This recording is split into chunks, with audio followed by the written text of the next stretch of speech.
Hello dear friends, स्वागत है आपका अपने यूट्यूब चैनल एसडी एजुकेशन पर। आज है 14 अगस्त 2024 और हम बात करेंगे डेली की तरह आज के मोस्ट इंपॉर्टेंट करंट अफेयर्स के क्वेश्चन।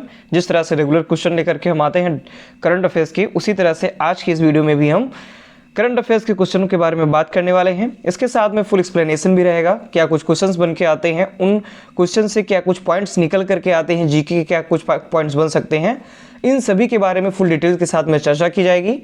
अगर आप वीडियो पर पहली बार आए हैं तो वीडियो को लाइक जरूर करें, अपने दोस्तों के साथ वीडियो को अधिक से अधिक शेयर करें और चैनल को सब्सक्राइब भी करें ताकि आने वाली कोई भी वीडियो हो उसका नोटिफिकेशन आपके पास तुरंत पहुंच जाए। तो चलिए शुरू करते हैं हम अपने आज के पहले क्वेश्चन के साथ। हमारा आज का सबसे पहला प्रश्न है, हाल ही में राष्ट्रीय हथकरघा दिवस कब मनाया गया? यानी कि जो राष्ट्रीय हथकरघा दिवस होता है, जिसको नेशनल हैंडलूम डे के नाम से भी जानते हैं, तो ये कब मनाया जाता है? तो ए ऑप्शन है 5 अगस्त, बी ऑप्शन है 7 अगस्त, सी ऑप्शन है 6 अगस्त और डी ऑप्शन है 8 अगस्त। तो इस प्रश्न का सही जवाब हो जाएगा ऑप्शन में बी, यानी कि प्रत्येक वर्ष 7 अगस्त को राष्ट्रीय हथकरघा दिवस मनाया जाता है। आप यहाँ पर देख भी सकते हैं नेशनल हैंडलूम डे। और हथकरघा आप लोग जानते ही हैं, जो हथकरघा चलाया जाता है, कपड़े की बुनाई की जाती है हथकरघे के द्वारा, वही हथकरघा होता है, उसी को हैंडलूम बोलते हैं। सूत काटा जाता है, इससे कई सारे सूती वस्त्र जो है वो बनाए जाते हैं। तो उसी के बारे में अवेयरनेस फैलाने के लिए राष्ट्रीय हथकरघा दिवस मनाया जाता है। बात करें तो हाल ही में 7 अगस्त 2024 को 10वां राष्ट्रीय हथकरघा दिवस मनाया गया, यानी कि 10वां राष्ट्रीय हथकरघा दिवस अभी 7 अगस्त 2024 को मनाया गया। यह दिवस वर्ष 2015 से मनाया जा रहा है, यानी कि इसके मनाने की जो शुरुआत हुई थी वह 2015 से ही इसकी शुरुआत की गई थी और इस बार जो मनाया गया है वह 10वां राष्ट्रीय हथकरघा दिवस है। यानी संस्करण कौन सा है इसका? 10वां संस्करण है।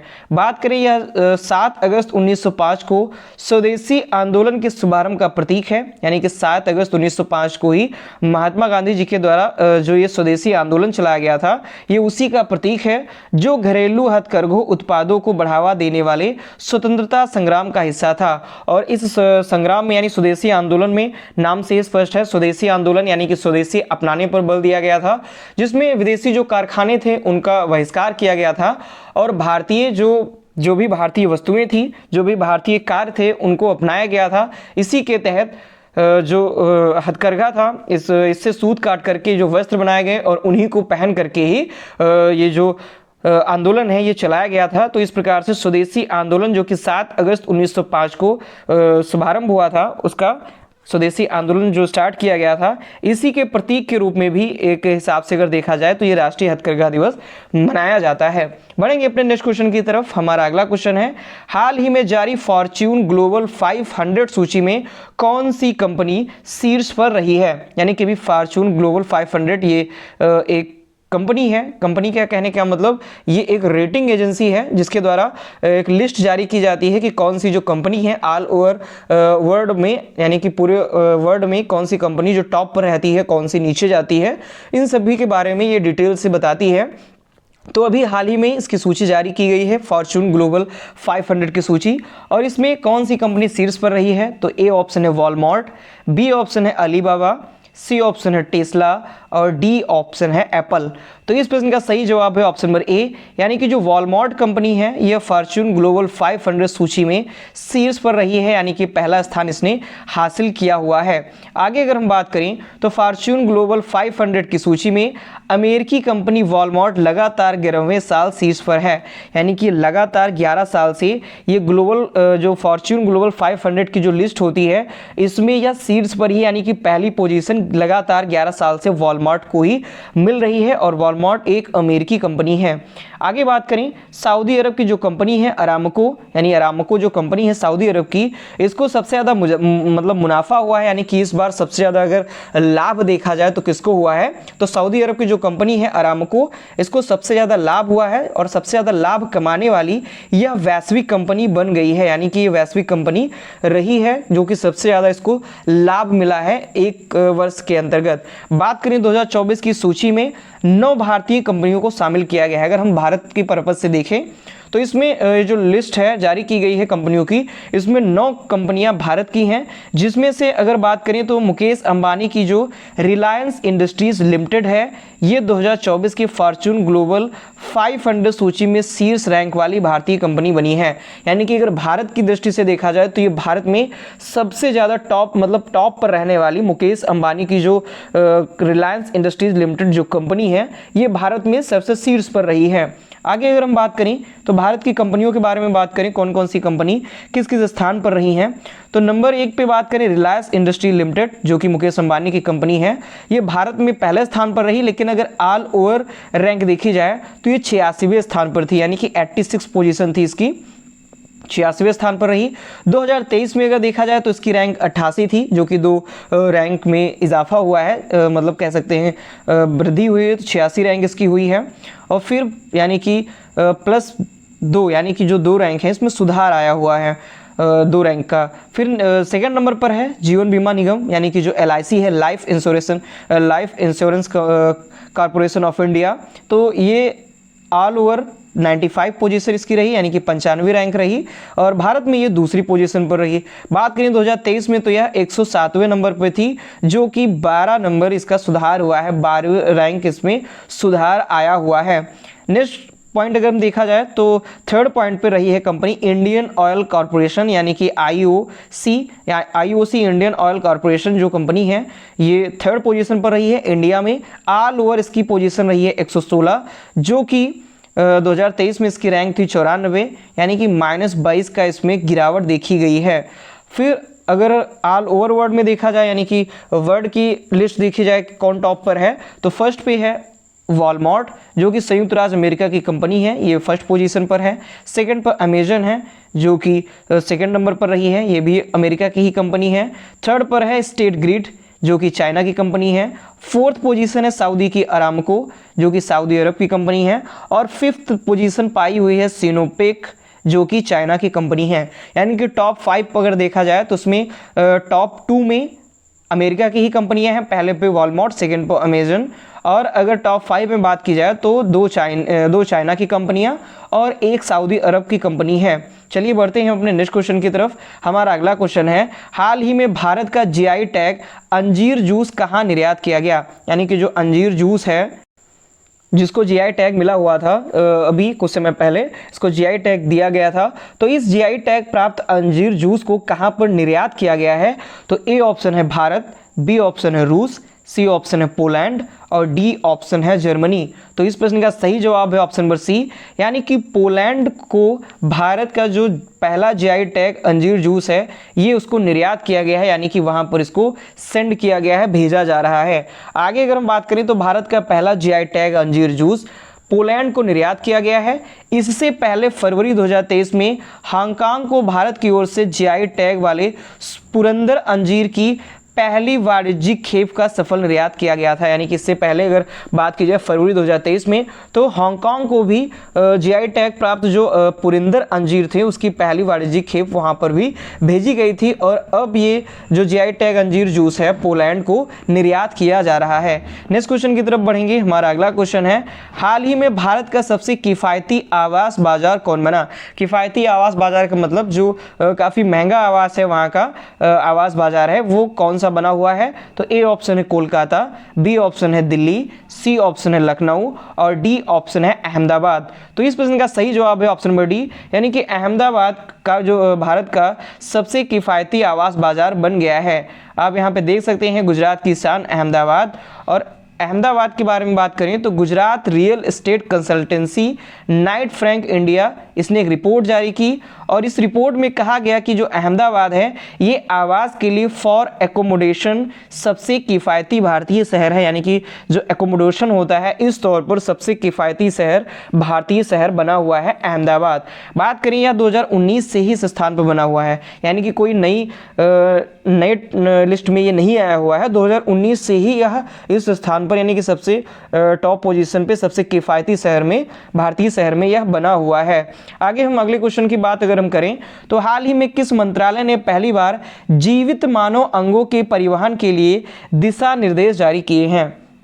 यानी कि ऐसा कौन सा मंत्रालय है जिसने पहली बार जो जीवित मानव अंग हैं उनकी परिवहन यानी कि उनके जो ट्रांसपोर्टेशन होता है, ले जाना लाना ले जाने का जो कार्य होता है, इसके लिए दिशा निर्देश जारी किए हैं? तो ए ऑप्शन है विदेश मंत्रालय, बी ऑप्शन है बाल विकास मंत्रालय, सी ऑप्शन है स्वास्थ्य एवं परिवार कल्याण मंत्रालय और डी ऑप्शन है गृह मंत्रालय। तो इस प्रश्न का सही जवाब हो जाएगा ऑप्शन नंबर सी, यानी कि स्वास्थ्य एवं परिवार कल्याण मंत्रालय के द्वारा पहली बार जीवित मानव अंगों के परिवहन के लिए दिशा निर्देश जारी किए गए हैं। आप यहाँ पे देख सकते हैं ह्यूमन ऑर्गन फॉर ट्रांसप्लांट। आप अगर आगे बात करें तो हाल ही में केंद्रीय स्वास्थ्य एवं परिवार कल्याण मंत्रालय ने पहली बार जीवित मानव अंगों के परिवहन के लिए दिशा निर्देश जारी किए हैं। उद्देश्य इसका क्या है, क्या कुछ कार्य होगा इसके अंतर्गत?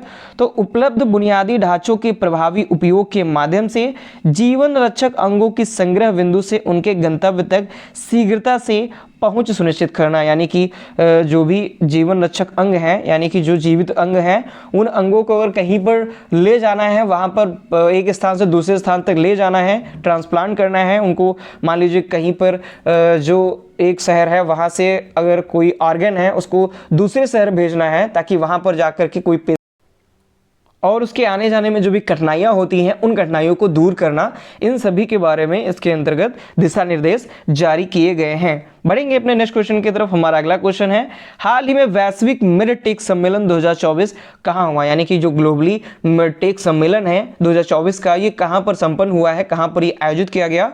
तो ए ऑप्शन है नई दिल्ली, बी ऑप्शन है सूरत, सी ऑप्शन है झांसी और डी ऑप्शन है कोलकाता। तो इस प्रश्न का सही जवाब है ऑप्शन नंबर ए, यानी कि नई दिल्ली में वैश्विक मिडटेक सम्मेलन 2024 का आयोजन किया गया।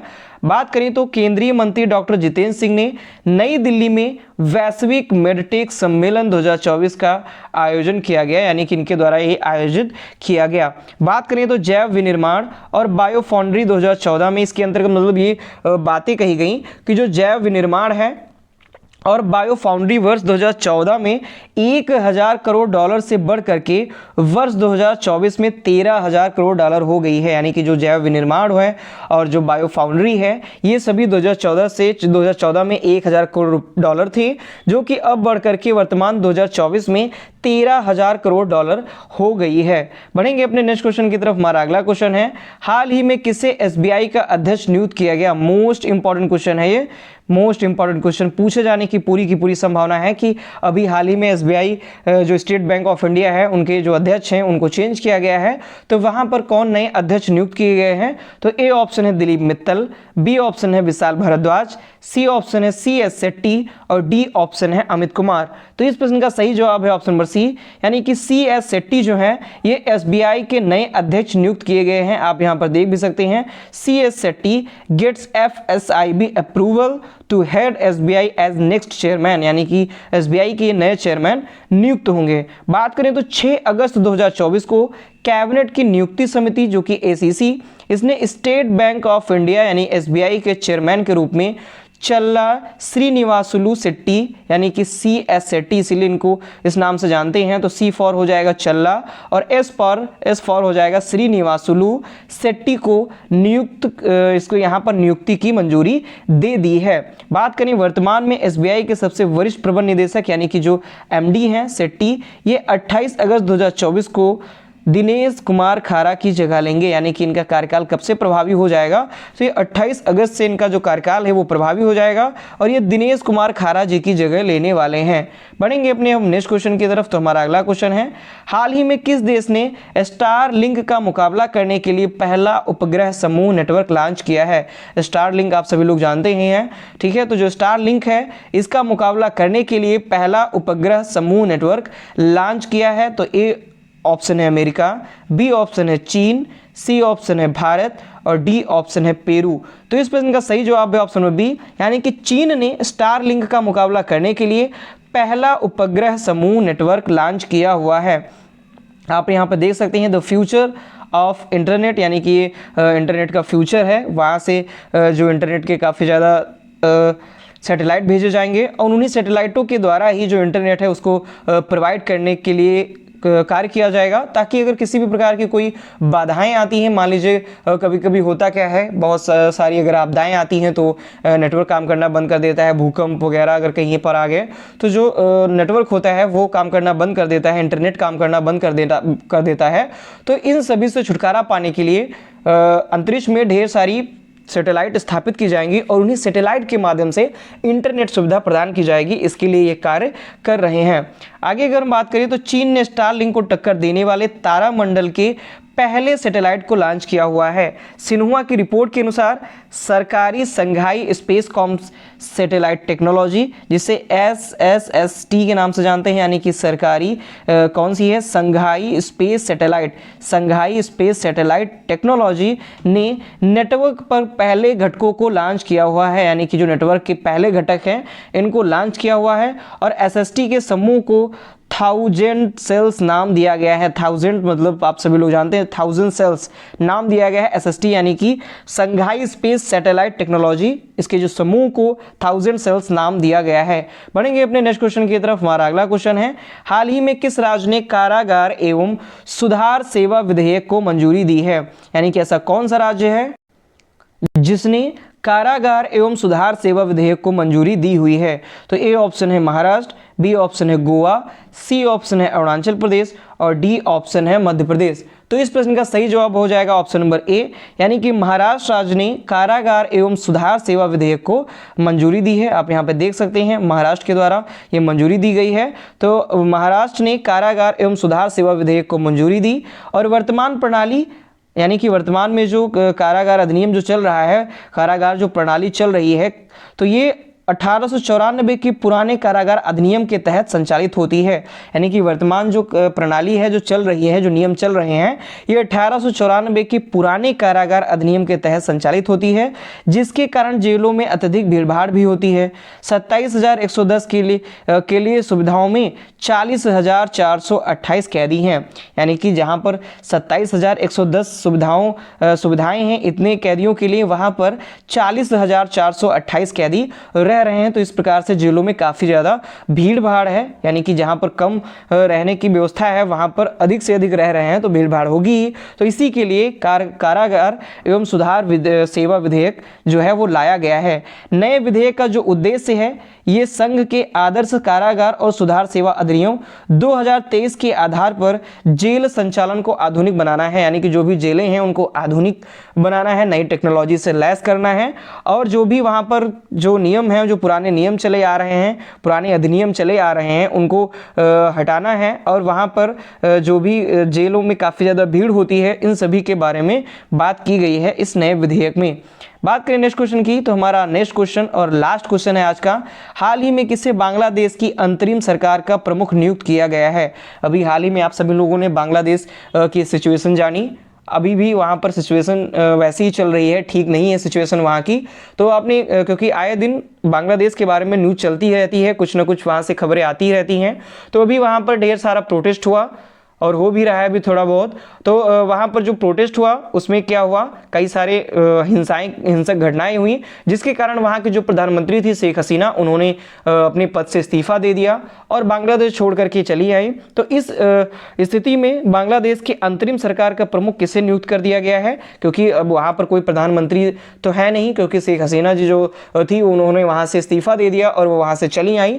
तो इसके लिए वहाँ पर अंतरिम सरकार का जो प्रमुख है उसको किसी न किसी को नियुक्त करना ही होगा, क्योंकि वहां का फिर कार्यभार देखेगा कौन, कैसे क्या किया जाएगा।